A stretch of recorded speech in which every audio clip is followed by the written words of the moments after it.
objektifnya pertama ya dia harus belajar, karena sistem yang dilaksanakan kan ada yang setelah pendaftaran ada namanya seleksi administrasi, kemudian ada juga seleksi seleksi kompetensi, bisa lewat online maupun lewat luring ya, atau langsung. Mari kita melaksanakan kegiatan penerimaan siswa baru ini dengan berasaskan transparan, kemudian akuntabel, dan dapat dipertanggungjawabkan di masyarakat secara baik dan benar.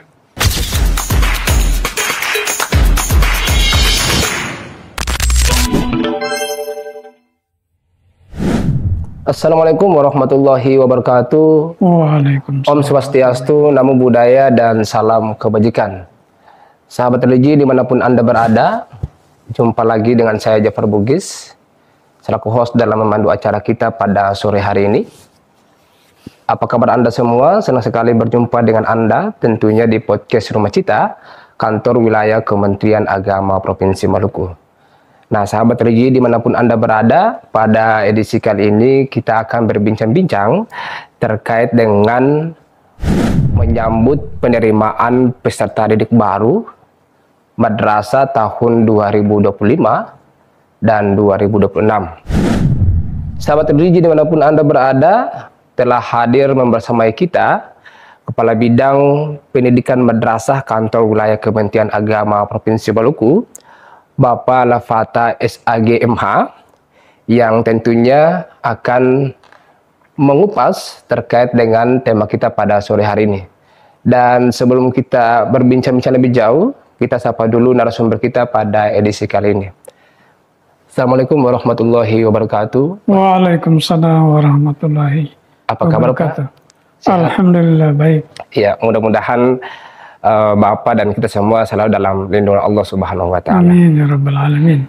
Iya Pak, terkait dengan tema kita pada sore hari ini, yaitu menyambut penerimaan peserta didik baru Madrasah tahun 2025-2026, dan tentunya memasuki tahun baru 2025-2026 ini, tentunya peminat yang ada di madrasah, khususnya di bawah kantor wilayah Kementerian Agama Provinsi Maluku, pasti banyak peminat dari putra-putri sahabat, khususnya yang ada di Maluku.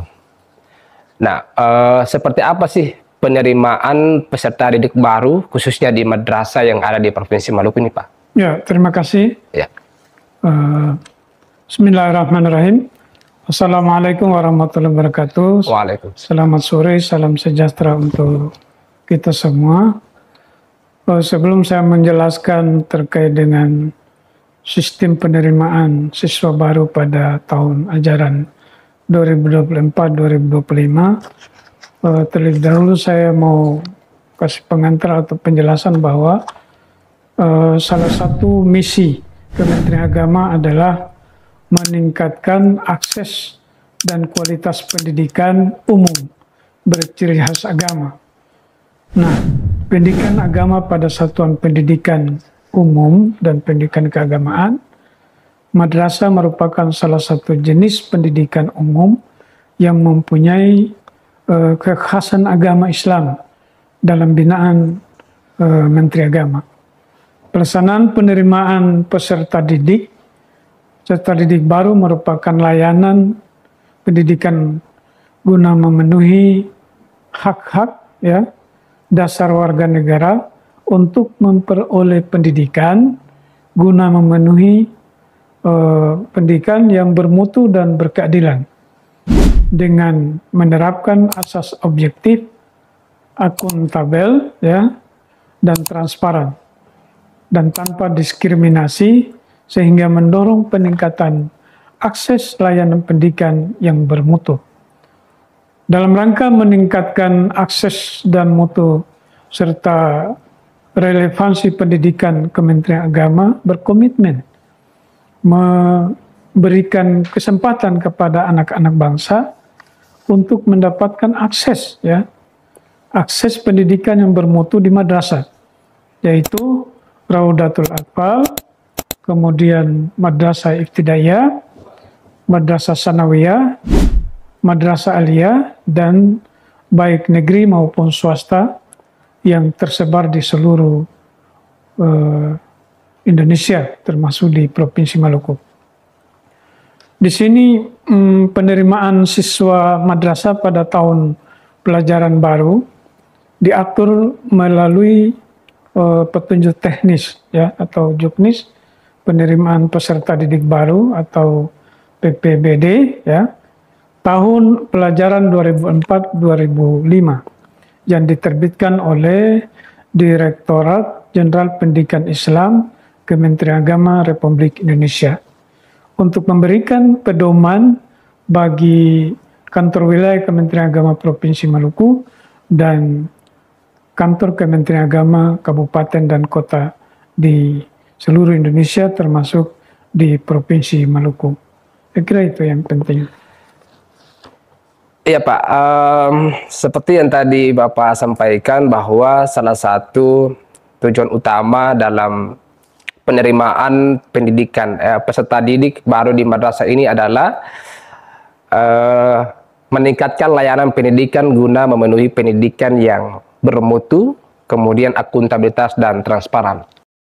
Kemudian muncul pertanyaan nih Pak, dari sekian madrasah yang ada di Maluku, berapa banyak madrasah nih Pak yang akan melakukan penerimaan peserta didik baru atau PDB ini Pak? Ya, terima kasih.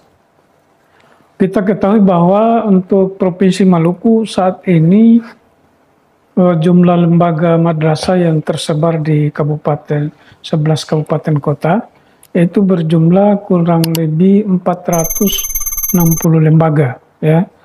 Dari 460 lembaga tersebut, terdiri dari diantaranya yaitu Raudatul Atfal itu 88 lembaga, kemudian Madrasah Ibtidaiyah itu terdiri dari 140 lembaga, Madrasah Sanawiyah terdiri dari 151 lembaga, dan Madrasah Aliyah terdiri dari 80 lembaga.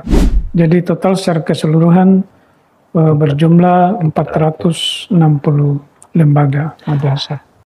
Dari 460 lembaga ini Pak, seperti apa mekanisme penerimaan siswa di tahun ini, ataukah ada perbedaan mekanisme penerimaan dari setiap madrasah yang ada Pak? Saya kira sama ya, mekanismenya itu peserta didik baru madrasah atau PPDM dilaksanakan bisa secara daring dan bisa juga secara luring atau secara manual, artinya pihak murid atau orang tua murid atau siswa bisa langsung ke lembaga lembaga madrasah yang dituju, ya. Dengan adapun PPDBM ini ya harus memenuhi asas ya, asas objektif, kemudian transparan ya. Transparan artinya harus terbuka dan dapat diketahui. Dan yang ketiga adalah harus akuntabel ya, artinya dapat dipertanggungjawabkan kepada masyarakat baik itu secara prosedur maupun hasilnya nanti. Kira demikian. Ya, Bapak tadi sudah menjelaskan terkait dengan mekanisme seperti yang tadi sampaikan bahwa harus secara transparan, akuntabel dan lain sebagainya. Nah ini pertanyaan berikutnya khusus untuk kriteria nih Pak. Ya. Seperti apa kriteria yang akan dilakukan dalam proses penerimaan peserta didik baru di madrasah? Misalnya nilai akademiknya harus seperti apa, kemudian tes minat ataukah seperti apa Pak? Ya, saya kira sama saja ya. Yang penting kan yang kita perlu perhatikan adalah kan ada beberapa kriteria ya. Bisa melalui jalur reguler ya. Jalur reguler itu artinya siswa baru itu dilakukan berdasarkan hasil seleksi yang dilaksanakan oleh madrasah, ya. Jadi langsung kepada lembaganya, ya. Yang kedua melalui jalur prestasi, ya. Jalur prestasi ini adalah penerimaan siswa baru yang dilakukan berdasarkan prestasi akademik, ya. Jadi atau non akademik, ya. Nah, prestasi ini dapat berupa nilai akademik yang tinggi atau penghargaan dalam olimpiade atau prestasi-prestasi lainnya, ya. Dan yang ketiga melalui jalur afirmasi, ya. Jalur afirmasi ini adalah jalur penerimaan siswa baru yang dilakukan untuk memberikan kesempatan kepada calon siswa yang berasal dari keluarga yang tidak mampu, ya, yang kurang mampu atau memiliki keterbatasan lainnya.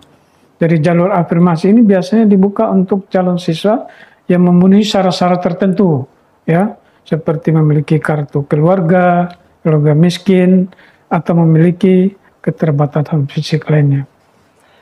Iya Pak, yang berikutnya ini menarik juga Pak. Kalau tadi kita sudah mendengarkan yang disampaikan oleh Bapak tadi terkait dengan bagaimana mekanisme penerimaan peserta didik baru di madrasah, kemudian melalui jalur prestasi, kemudian afirmasi dan lain sebagainya.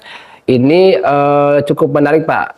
Kalau kemudian kita mengetahui sudah kemudian menjelang Ramadan, bulan suci Ramadan, ada wacana ini Pak, selama Ramadan anak-anak akan diliburkan.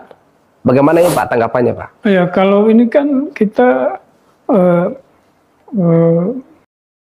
apa ya, berdasarkan surat edaran Menteri Agama, ya, Menteri Pendidikan Dasar dan Menengah, ya, Menteri Agama dan Menteri Dalam Negeri Republik Indonesia tahun nomor 2 tahun 2025 dan nomor 2 tahun 2025, ya, nomor 400 tentang pembelajaran di bulan Ramadan tahun 1446 Hijriah dan 2025 Masehi, ya. Ada hal-hal penting yang menjadi rujukan pada sistem pembelajaran, ya, yaitu yang pertama libur awal bulan Ramadan 1446 Hijriah mulai pada tanggal 27 Februari sampai dengan 5 Maret tahun 2025, ya. Jadi selama itu, ya, selama libur pada awal bulan Ramadan tersebut, peserta didik melaksanakan kegiatan belajar secara mandiri sesuai dengan penugasan dari satuan pendidikan tersebut, ya. Yang ketiga, kegiatan belajar mengajar atau KBM selama bulan Ramadan mulai tanggal 6 sampai dengan 25 Maret tahun 2025. Dan yang keempat, kegiatan belajar mengajar, ya, sebagaimana yang tercantum pada butir 4 diarahkan untuk peningkatan, ya, keimanan, ketakwaan, terus pendalaman pemahaman dan keterampilan ibadah, dan tentunya kepribadian utama dalam membentuk karakter yang mulia, ya, dan kepemimpinan, ya, seperti umpamanya pesantren kilat, kemudian pembahasan kitab, yang kemudian diskusi atau mujadalah, dan yang ketiga, yang selanjutnya adalah melakukan latihan-latihan atau dakwah atau ceramah, ya, dan yang selanjutnya adalah pengumpulan dan pembagian zakat fitrah, infak dan sedekah, dan lain-lain kegiatan yang relevan, ya, dengan bernuansa Islam, ya, moral, dalam rangka mempertebal keimanan dan ketakwaan kepada Allah Subhanahu wa Ta'ala. Iya, ini menarik Pak, karena memang sangat sinkron sekali dengan program Menteri Agama Republik Indonesia dalam rangka menghidupkan suasana Ramadan, ya Pak. Jadi memang tidak diliburkan total untuk anak-anak sekolah, tapi memang memasukkan kegiatan-kegiatan religi dalam rangka untuk menghidupkan suasana Ramadan, Pak. Iya Pak, dalam menjelang bulan suci Ramadan ini mungkin ada tips bagi adik-adik di rumah yang nanti akan sekolah nih Pak di masa Ramadan nanti, kemudian mereka tetap sekolah, apa nih tips dari Bapak agar tetap semangat belajar sambil menjalankan ibadah puasa bagi anak-anak didik ini, Pak? Jadi Ramadan itu kan merupakan bulan ibadah, ya. Artinya segala apapun yang kita lakukan yang berbentuk kebaikan itu semuanya nilai pahalanya sangat luar biasa, ya, pada Allah Subhanahu Wa Taala, ya. Terutama membaca Al-Quran, ya, salah satu perintahnya untuk membuat anak-anak peserta didik, ya, menjadi cinta kepada Al-Quran. Yang kedua juga para guru, ya. Dengan demikian maka aktivitas di bulan Ramadan, ya, itu merupakan salah satu hal yang merupakan Ramadan itu merupakan bulan ibadah.